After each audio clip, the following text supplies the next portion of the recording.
আসসালামু আলাইকুম দর্শক, দেশ এবং প্রবাস থেকে যে যেখান থেকে দেখছেন সকলকেই জানাচ্ছি অন্তরস্থল থেকে অনেক অনেক অভিনন্দন। আজকে আমি আলোচনা করব কয়েকটি মাছ নিয়ে, মাছ চাষ পদ্ধতি নিয়ে। আজকে আপনারা যে ভিডিওটি দেখছেন এগুলো শোল মাছ, এবং ধাপে ধাপে আমি কয়েকটি মাছ নিয়ে আলোচনা করব, মাছ চাষ পদ্ধতি আলোচনা করব, যে বর্তমান সময়ে কোন মাছ চাষ করলে সবথেকে লাভবান হওয়ার সম্ভাবনা বেশি ওই সম্পর্কে আপনাদের সামনে আলোচনা করব। তাই আপনারা যারা ভিডিওটি দেখছেন সম্পূর্ণ ভিডিও দেখবেন অবশ্যই। আরেকটি কথা না বললেই না, আপনারা যারা প্রতিনিয়ত আমার ভিডিওটি দেখেন অবশ্যই লাইক দিবেন, এবং যারা নতুন দেখতেছেন তারা অবশ্যই সাবস্ক্রাইব করে নোটিফিকেশনটি অন করে দিবেন, অথবা বেল আইকনটি প্রেস করে দিবেন, তাহলে নিত্য নতুন ভিডিও আপনাদের ধারে পৌঁছাবে। সম্মানিত দর্শক, আপনারা এই মুহূর্তে যে ভিডিওটি দেখছেন এটি হচ্ছে মাছের রেণু। সকল ধরনের মাছের রেণু আমাদের কাছে পাবেন, যেমন ভিয়েতনাম কই, দেশি শিং, দেশি গুলশা, দেশি ট্যাংরা ইত্যাদি নানান ধরনের মাছের রেণু ও পোনা আমাদের কাছে পাবেন। এই মুহূর্তে যে মাছগুলো দেখছেন এগুলো হচ্ছে থাইল্যান্ডীয় পাঙ্গাস, অরিজিনাল থাইল্যান্ডীয় পাঙ্গাস। এই মাছগুলো সাইজ হবে কেজিতে 8 থেকে 10 পিস, কেজিতে হবে 4 থেকে 5 পিস, অথবা 20 থেকে 30 পিস। এছাড়াও ছোটোগুলো সাইজ আছে, ছোটো সাইজ নিতে পারেন। সম্মানিত দর্শক, এখন দেখছেন ট্যাঙ্কির মধ্যে রঙিন কই কার্প আছে, এখানে রয়েছে গোল্ডফিশ, কমেট রয়েছে। আপনারা চাইলে সুইমিং পুলে, বাড়ির ছাদে, অথবা অফিসের সামনে আপনার সৌন্দর্যের জন্য রাখতে পারেন। সম্মানিত দর্শক, আপনারা যারা মনুসাইজ তেলাপিয়া মাছ চাষ করতে চাচ্ছেন, 4 মাস কালচার, 4 মাস যোগ্য এই কালচারের পোনাগুলো আমাদের কাছে পাবেন উন্নত জাতের। এই মাছগুলো সংরক্ষণ করার জন্য আমাদের সাথে যোগাযোগ করতে পারেন। ভিডিও স্ক্রিনে থাকা নাম্বার নিয়ে আমাদের সাথে সরাসরি যোগাযোগ করে মাছের পোনাগুলো অর্ডার করতে পারেন। আমরা বাংলাদেশের সব জায়গায় এই মাছের পোনাগুলো সরবরাহ করে থাকি। আরেকটি কথা না বললে নয়, আমাদের কাছে যে পোনাগুলো পাবেন অবশ্যই এই মাছগুলো বড় জাতের ব্রুড দিয়ে উৎপাদনকৃত করে তারপর বাংলাদেশের সব জায়গায় এই মাছের রেণুপোনা সাপ্লাই দিয়ে থাকি। সম্মানিত দর্শক, আপনারা হয়তো ভিডিও স্ক্রিনে দেখছেন আমরা কত সুন্দরভাবে পরিচর্যা করে প্রসেস করে এই মাছগুলো বাংলাদেশের সব জায়গায় ডেলিভারি দিচ্ছি। মাছ বাংলাদেশের সব জায়গায় অনেকে প্রশ্ন করে থাকে যে ভাই এত দূরে কিভাবে মাছগুলো আমরা পাবো। তো আমরা এই মাছগুলো সাধারণত দূরপাল্লার বাসের মাধ্যমে এই মাছগুলো ক্যারিং করে আপনাদের জায়গায় পৌঁছে দিব ইনশাআল্লাহ।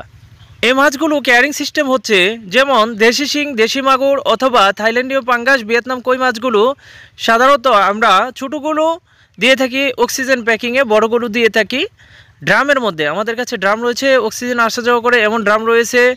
আর যে গুলশাগুলো দেখছেন, গুলশা ছোটো বড় সবগুলোই আমরা অক্সিজেন প্যাকিংয়ে দিতে হয়, অথবা যখন আমাদের বড় অর্ডার আসে, অর্থাৎ হিউজ অ্যামাউন্টের অর্ডার আসে, তখন আমরা অক্সিজেন ড্রামে এই পোনাগুলো দিয়ে থাকি।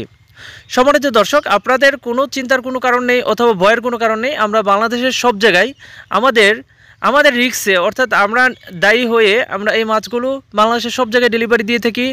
কোনো প্রকার রিস্ক নেই, আমরা সম্পূর্ণ বহন করে তারপর এগুলো আপনাদের জায়গায় পৌঁছিয়ে দিই। সম্মানিত দর্শক, আপনারা যারা এই মাছগুলো চাষ করতে চাচ্ছেন, সাধারণত শতক প্রতি 1000 পিস গুলশা মাছ মজুত করতে পারবেন। এই মাছগুলো সকালে এবং সন্ধ্যার দিকে খাবার খেয়ে থাকে। অনেক চাষিরাই এই ভুলটা করে থাকে, যারা নতুন চাষি এ সম্পর্কে বুঝে না, তারা দুপুরের দিকে খাবার দেয়, তখন গুলশা মাছগুলো তেমন একটা খাবার খায় না। গুলশা মাছ সাধারণত 6 মাসের কালচার, 6 মাস ভালোভাবে কালচার করলেই বিক্রির যোগ্য হয়ে যায়। এখন যে মাছগুলো লক্ষ্য করছেন এগুলো হচ্ছে ব্ল্যাক কার্প মাছের পোনা। এই ব্ল্যাক কার্প মাছগুলো খুবই জনপ্রিয় একটি মাছ। প্রায় 2000 সালে এই মাছগুলো চায়না থেকে বাংলাদেশে আমদানি করা হয়েছিল। তখন এই মাছগুলো বড় করে ব্রুড মাছ হিসেবে উপযোগী করে মেল ফিমেল কালেকশন করে তারপর এগুলো কৃত্রিম প্রজননের মাধ্যমে বাংলাদেশে ব্যাপক বিস্তার করেছে। সম্মানিত দর্শক, আপনারা হয়তো লাইভে দেখতেছেন ভিয়েতনামা কই মাছের কালেকশন। এই মাছগুলো থেকে আমরা ডিম সংরক্ষণ করে তারপর এই মাছগুলোর রেণু অথবা পোনা সাপ্লাই দিচ্ছি। এখন আমরা প্রতি হাপা হিসেবে আমরা কই মাছগুলো সেল দিচ্ছি। আমাদের কাছে পাবেন সোনালী বর্ণের রুই মাছের পোনা। সম্মানিত দর্শক, অনেকেই প্রশ্ন করে থাকে যে ভিয়েতনাম কই মাছ কীভাবে চাষ করব। ভিয়েতনাম কই মাছ মাত্র 90 দিনের কালচার, 90 দিন চাষ করলেই এই মাছগুলো বিক্রির উপযোগী হয়ে যায়। এগুলো অরিজিনাল ভিয়েতনাম জাতের। সম্মানিত দর্শক, আপনারা যারা কই মাছের পোনা চাষ করতে চাচ্ছেন ভিডিও স্ক্রিনে থাকা নাম্বার নিয়ে যোগাযোগ করেন। তারপর আসি আমরা কার্প জাতীয় মাছ চাষ সম্পর্কে। কার্প জাতীয় মাছ বর্তমান সময়ে যে পোনাগুলো লক্ষ্য করছেন এগুলো 4 থেকে 5 কেজি, সর্বোচ্চ 4 থেকে 5 কেজি ব্রুট মাছ থেকে উৎপাদন করে এই পোনাগুলো সংরক্ষণ করা হয়েছে। আপনারা বাংলাদেশের যে কোনো স্থান থেকে এই মাছগুলো সংরক্ষণ করতে পারেন আমাদের সাথে যোগাযোগ করে। সম্মানিত দর্শক, আমাদের কাছে পাবেন এছাড়াও উন্নত জাতের সকল ধরনের মাছের পোনা। শোল মাছ মাত্র 6 থেকে 7 মাস কালচার করলে 1 কেজির উপরে প্রতি পিস ওয়েট আসে, 1 থেকে 1.5 কেজি ওয়েট আসে। আর এই বর্তমান সময়ে দেশি শোল খুবই চাষযোগ্য, লাভবানযোগ্য এবং ভিয়েতনাম শোলগুলো ফিডের উপর নির্ভর করে খুবই লাভবান করা যায়। আজকে এখানেই শেষ করলাম। ভালো থাকেন, সুস্থ থাকেন। আসসালামু আলাইকুম।